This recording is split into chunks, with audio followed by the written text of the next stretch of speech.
नमस्कार दोस्तों, मैं हूं पृथ्वी एंड कैसे हो सभी फिट एंड फाइन। सो आज हम बात करेंगे सविनय अवज्ञा आंदोलन और दांडी मार्च के बारे में। बहुत ही इंपॉर्टेंट टॉपिक है हमारा। सविनय अवज्ञा आंदोलन का सिनेरियो कैसे तैयार होता है। 1928 में साइमन कमीशन भारत आता है, जिसमें सभी सदस्य अंग्रेज थे और भारतीयों के द्वारा इसका विरोध किया जाता है। उसी बीच नेहरू रिपोर्ट भी 1928 में पब्लिश की जाती है और अंग्रेजी सरकार के समक्ष एक टाइम लिमिट रखी जाती है कि आप इस रिपोर्ट को 1 साल के भीतर भीतर एक्सेप्ट कीजिए, वरना हम कोई मास मूवमेंट जो है वो स्टार्ट कर देंगे। वहीं 1929 में ही दिसंबर 1929 को कांग्रेस का सालाना अधिवेशन लाहौर में होता है, जिसे हम लाहौर अधिवेशन कहते हैं। उसमें कांग्रेस ने अपना एम बदल दिया, अपना लक्ष्य बदल दिया और इसने अपना लक्ष्य जो है वो बनाया था पूर्ण स्वराज को। इससे पहले कांग्रेस जो लक्ष्य रखी हुई थी या कांग्रेस का जो एम था वो था डोमिनेंट स्टेटस का दर्जा प्राप्त करना। और लाहौर अधिवेशन की अध्यक्षता जवाहरलाल नेहरू कर रहे होते हैं। और इसी अधिवेशन में जो है कांग्रेस समिति ने सविनय अवज्ञा आंदोलन स्टार्ट करने की पूरी जो रिस्पॉन्सिबिलिटी है वो महात्मा गांधी को सौंप दी कि आप ही जो है वो सविनय अवज्ञा आंदोलन स्टार्ट कीजिए। कब, कैसे, क्या करोगे हमें नहीं पता, बस आप जो है वो सविनय अवज्ञा आंदोलन शुरू करिए।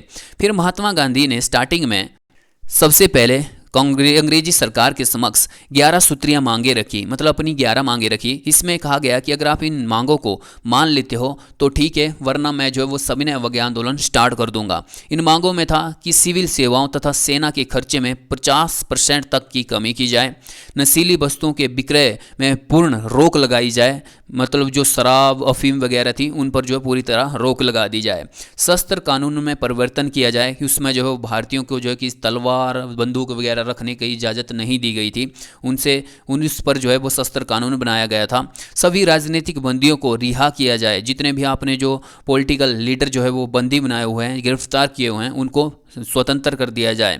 डाक आरक्षण बिल पास किया जाए, नमक कर समाप्त कर दिया जाए। आप देखोगे कि सविनय अवज्ञा आंदोलन का जो मेन मुद्दा होता है वो फिर नमक आंदोलन ही होता है, नमक कानून ही होता है। तो नमक कर को समाप्त कर दिया जाए। सीआईडी जो विभाग था उस पर सार्वजनिक नियंत्रण हो, अगर उस पर सार्वजनिक नियंत्रण नहीं होगा तो आप जो है वो सीआईडी विभाग को ही समाप्त कर दीजिए। रुपए का विनिमय दर जो है वो घटा दी जाए। रक्षात्मक शुल्क को लगाया जाए, मतलब जो रक्षात्मक शुल्क है, जो अंग्रेज है ना, उन पर जो है रक्षात्मक शुल्क लगाया जाए। तटीय यातायात वो रक्षा विधेयक पास किया जाए और लगान में 50% तक की कमी की जाए। ये जो 11 मांगे महात्मा गांधी ने अंग्रेजी सरकार के समक्ष रखी और इसमें जो है वो अंग्रेजी सरकार को कहा कि आपको जो इन मांगों को स्वीकार या अस्वीकार करने के लिए 31 जनवरी 1930 तक का समय है। आपको जो है 31 जनवरी 1930 से पहले जो है इस पर कोई किसी भी तरह जो है वो एक्शन लेना ही है। और उसमें जो भारत के वाइसराय थे वो लॉर्ड इरविन था, जो 1926 में वाइसराय बना था। तो लॉर्ड इरविन जो है महात्मा गांधी जो है लॉर्ड इरविन से मिलने की कोशिश करते हैं, लेकिन वो महात्मा गांधी से मिलना के लिए मना कर देते हैं। तो फिर महात्मा गांधी इन 11 सूत्रीय मांगों को ब्रिटिश सरकार के समक्ष रखते हैं कि आप जो है इन मांगों को स्वीकार कीजिए या अस्वीकार कीजिए। आपके पास जो 31 जनवरी 1930 तक का टाइम है, अगर आप जो है इस डेट तक जो है कोई भी इस पर एक्शन नहीं लेते तो मैं जो है इस पर जो है इसके बाद जो है एक मास मूवमेंट चलाऊंगा, जिसे हम सविनय अवज्ञा आंदोलन कहते हैं। फरवरी 1930 तक महात्मा गांधी सरकार के किसी भी तरह के एक्शन का वेट करते हैं कि सरकार जो है कोई एक्शन ले, ठीक है, मतलब फरवरी तक जो है वो वेट करते हैं। बट सरकार जो है इन मांगों के संबंध में कोई भी जो पॉजिटिव या सकारात्मक उत्तर ना मिलने के कारण जो है महात्मा गांधी साबरमती में बैठकर जो है एक डिसीजन लेते हैं, एक निर्णय लेते हैं कि अब जो है वो मास मूवमेंट शुरू करने का टाइम आ चुका है। महात्मा गांधी को पता था कि अगर मैं सविनय अवज्ञा आंदोलन किसी बड़े मुद्दे को लेकर नहीं छेड़ूंगा, मतलब कोई एक ऐसा मुद्दा जिससे कोई भी जो भारतीय वो टच नहीं हुए हैं, तो वो जो है वो उतना पॉपुलर नहीं होगा। मतलब देखिए कि भारतीय जो थे उसमें बहुत ज़्यादा जो मतलब भारत की एक बहुत बड़ी पॉपुलेशन जो थी वो अनपढ़ थी, उन्हें किसी प्रकार की एजुकेशन नहीं थी। और महात्मा गांधी सीधे ही कह देते कि हम जो है सविनय अवज्ञा आंदोलन स्टार्ट कर रहे हैं, ठीक है। तो बहुत सारे जो लोग थे भारतीय जो वो तो समझ ही नहीं पाएंगे कि सविनय अवज्ञा आंदोलन है क्या, आखिरकार हम किस पर जो है अंग्रेजों का विरोध करें। इसलिए महात्मा गांधी जो थे एक ऐसा मुद्दा ढूंढ रहे थे, एक ऐसी जो है चीज़ ढूंढ रहे थे जो सभी भारतीयों को इस आंदोलन में शामिल करने के लिए जो है मेन रोल अदा करे। तो उसी बीच में वो देखते हैं साल्ट, नमक को। नमक एक ऐसा मुद्दा था, नमक एक ऐसी चीज़ थी जो एक अमीर के घर में भी बनती थी और एक गरीब के घर में भी इसका यूज़ होता था। तो मतलब नमक से सभी भारतीय जुड़े हुए थे और उसमें अंग्रेजों के द्वारा एक बिल पास किया गया था, salt tax bill. Salt tax bill अंग्रेजों के द्वारा 82 में 82 में जो है साल्ट टैक्स बिल पास किया गया और इसके तहत अंग्रेजों के द्वारा साल्ट पर, नमक पर जो है 65% जो है वो टैक्स लगाया गया था। और महात्मा गांधी देखते हैं कि अब जो सविनय अवज्ञा आंदोलन स्टार्ट होगा उसका जो मेन मुद्दा होगा वो नमक होगा। मैं नमक जो है वो नमक कानून को तोड़ूंगा, मैं नमक बनाकर जो है नमक कानून की अवहेलना करूंगा।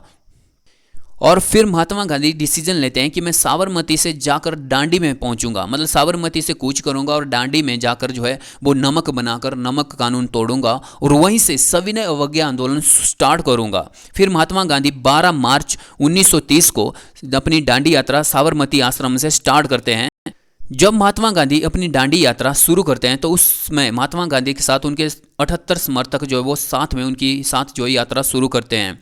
और साबरमती आश्रम से जब इनका जो यात्रा शुरू होती है तो बीच में वो बहुत सारे गाँवों में रुकते हैं, बहुत सारे गाँव में जो है वो भाषण देते हैं, उनको सत्य व अहिंसा का पाठ पढ़ाते हैं और इस तरह से जो है महात्मा गांधी आगे बढ़ते जाते हैं। और आप देखोगे कि धीरे धीरे जब महात्मा गांधी डांडी के समीप पहुँचते जाते हैं तो लोग जो है उनसे लगातार जुड़ते जाते हैं और लोगों का एक बहुत बड़ा काफिला बन जाता है। जब महात्मा गांधी जो डांडी पहुँचते तो उनके साथ 20,000 से भी अधिक लोगों का काफिला जो है उनके साथ जुड़ चुका था। और महात्मा गांधी 240 किलोमीटर, कहीं पर आप देखोगे कि वो 300 अधिक, मतलब 390 किलोमीटर भी लिखा होता है, तो मैं जो रेफ़र करूंगा क्योंकि जो स्पेक्ट्रम बुक है, स्पेक्ट्रम बुक के अनुसार जो महात्मा गांधी है वो 240 किलोमीटर की यात्रा तय करते हैं 24 दिनों में और 5 अप्रैल 1930 को जो है वो डांडी पहुंचते हैं।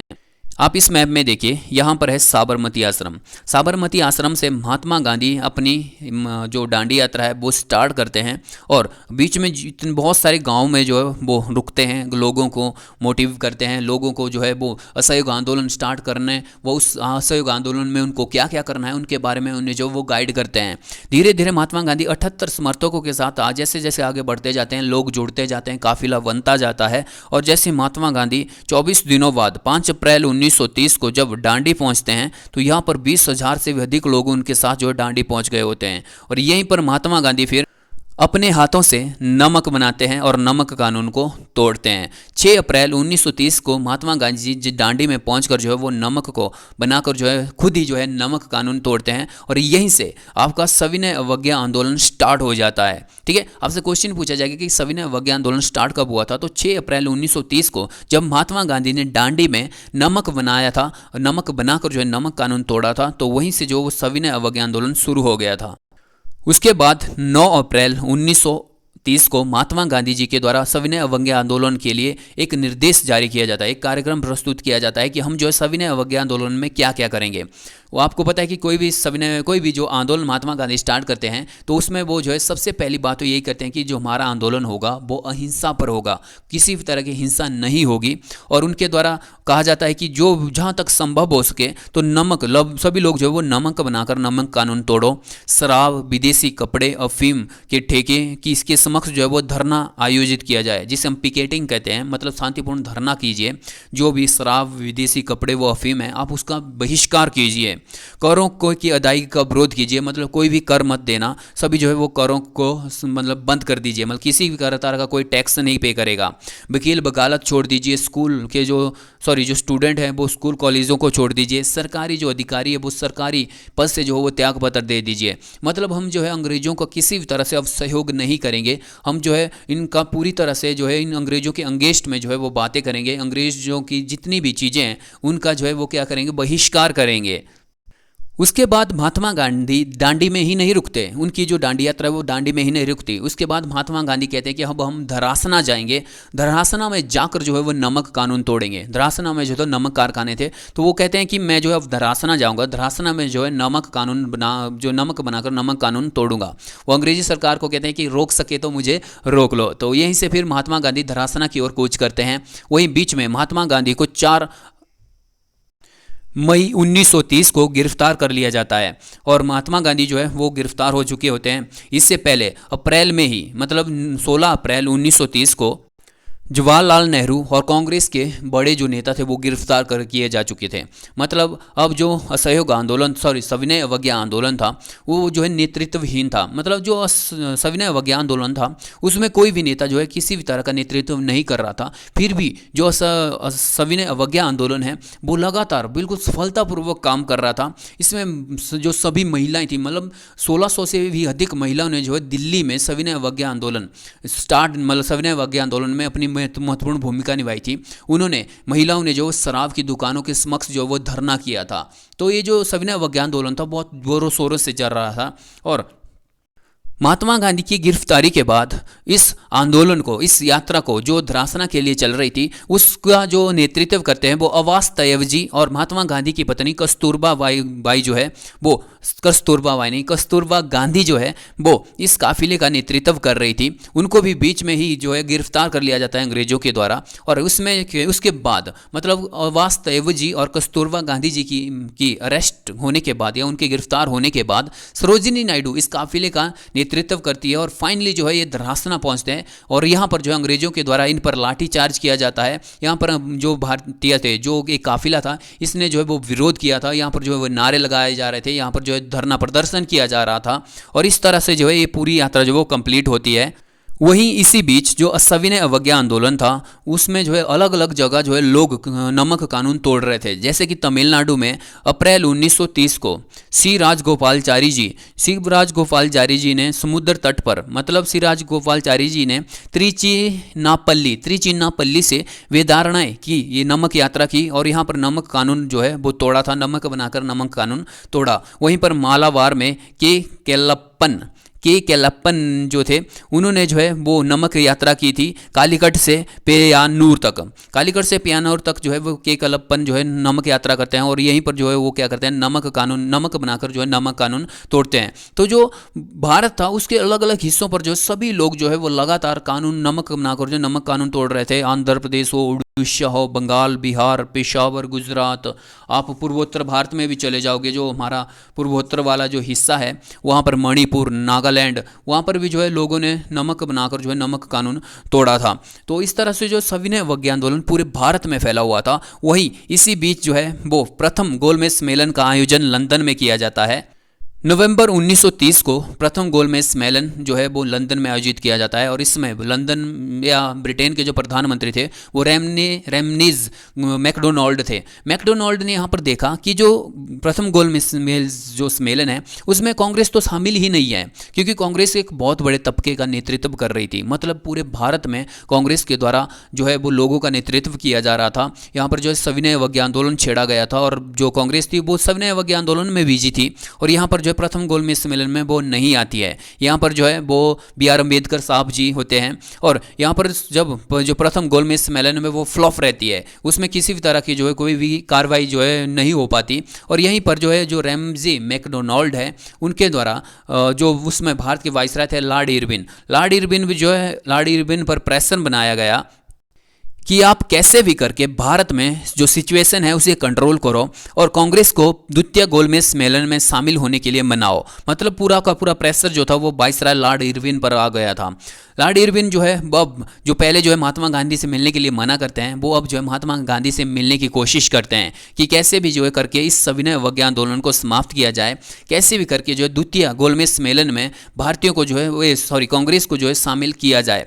मतलब अब जो इरविन था उस पर पूरा प्रेशर बना हुआ था। और उसके बाद जो लॉर्ड इरविन है, सबसे पहले लॉर्ड इरविन 25 जनवरी 1931 भारत के सभी जो नेता थे, सभी जो लोग थे जो गिरफ्तार किए गए हैं, उनको बिना किसी शर्त के जो है वो कारावास से रिहा कर दिया जाता है। मतलब जो सविनय अवज्ञा आंदोलन में लोग जो गिरफ्तार किए गए थे उनको जो है वो बिना शर्त के 25 जनवरी 1931 को जो है वो रिलीज़ कर दिया जाता है। और उसके बाद 19 फरवरी 1931 को लॉर्ड इरविन और महात्मा गांधी मिलते हैं। इन दोनों के बीच में 15 दिन जो है वो बातचीत चलती है। मतलब इन दोनों के बीच में जो है वो एक मतलब बातचीत होती है 15 दिन। 19 फरवरी 1931 में ये दोनों मिलते हैं और 15 दिन इनके बीच में बातचीत चलती है। और उस बातचीत का जो रिजल्ट निकलता है वो निकलता है गांधी इरविन समझौता, जो 5 मार्च 1931 को होता है। इस समझौते में अंग्रेजों के द्वारा बहुत सारी मांगे जो भारतीयों की मान ली जाती है।